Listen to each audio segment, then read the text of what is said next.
It doesn't sound like a very promising start. Well, like I said, I was running out of cash fast and was pretty desperate for a case. I knew Detective Clements and figured I'd pay her a visit. The only problem was she and the Colonel were pretty tight, and like I told you, I'd gotten the Colonel in some trouble not long before. Get out!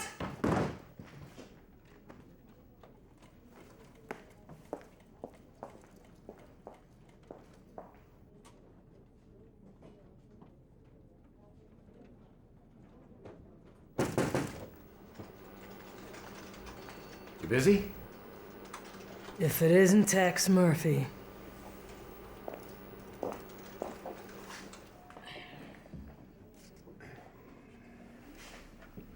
Sold out any fellow PIs lately? Well, now that you bring it up, how is the Colonel doing anyway? We had a drink together a couple of nights ago. He said if I saw you, to be sure and tell you to go to hell.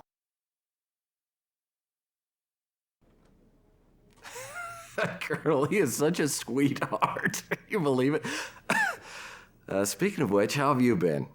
You know, the last thing I need is some pansy PI wasting my time. Well, you know, I'd be willing to trade a nice shoulder rub for some information. Give me one good reason why I should do any favors for you. Okay. Because you're a good Christian woman and you live by the golden rule. All right, Murphy. You're just lucky you caught me in a charitable mood. But be quick about it.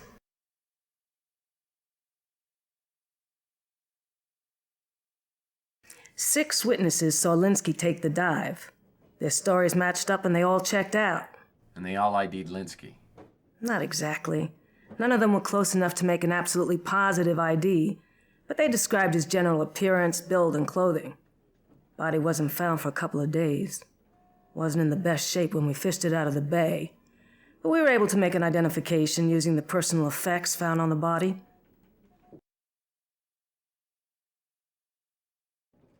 Coroner said the cause of death was drowning, no other injuries, though there was a scar back here. Linsky probably had surgery done recently.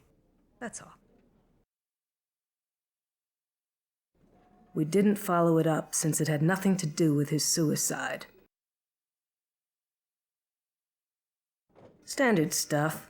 Wallet, keys, and a suicide note neatly sealed in a Ziploc bag. I'd let you see it, but it's logged in as evidence.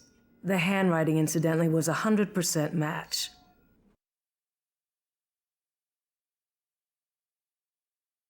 As next of kin, she was notified and came in to identify her father's body. Didn't take it too well.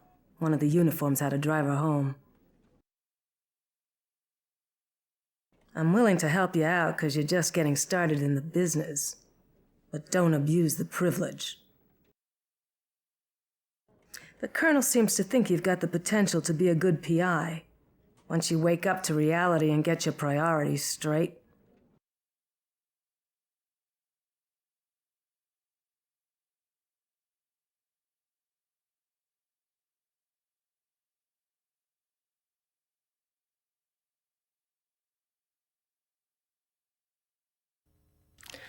So you're saying you're not going to take my case?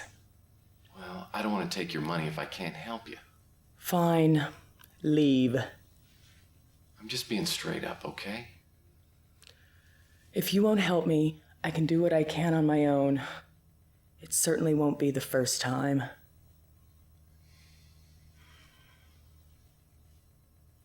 I charge $400 a day plus expenses. I have $1,000.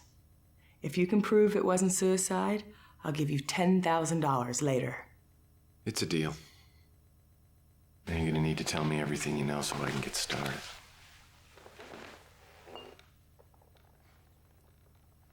Oh, I will.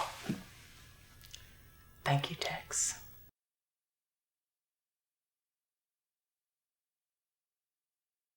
Why don't you think your father would commit suicide?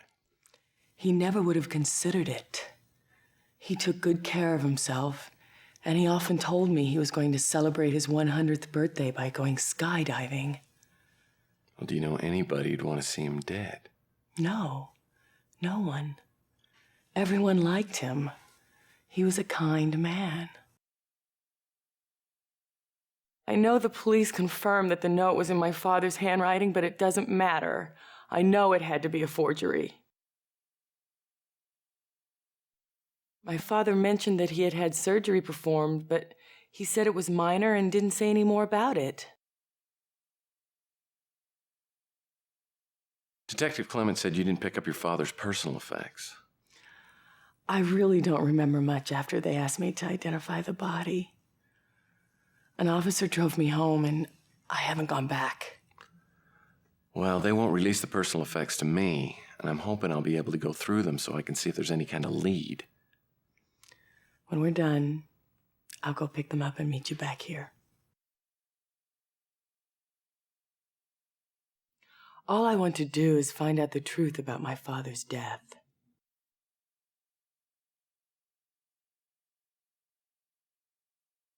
After I finished talking to Sylvia, she gave me a spare key and said I was free to look around the house. Oh, Sylvia was playing you like a kazoo. Well, more like a game of trouble, as I began to realize when I started poking around Linsky's house.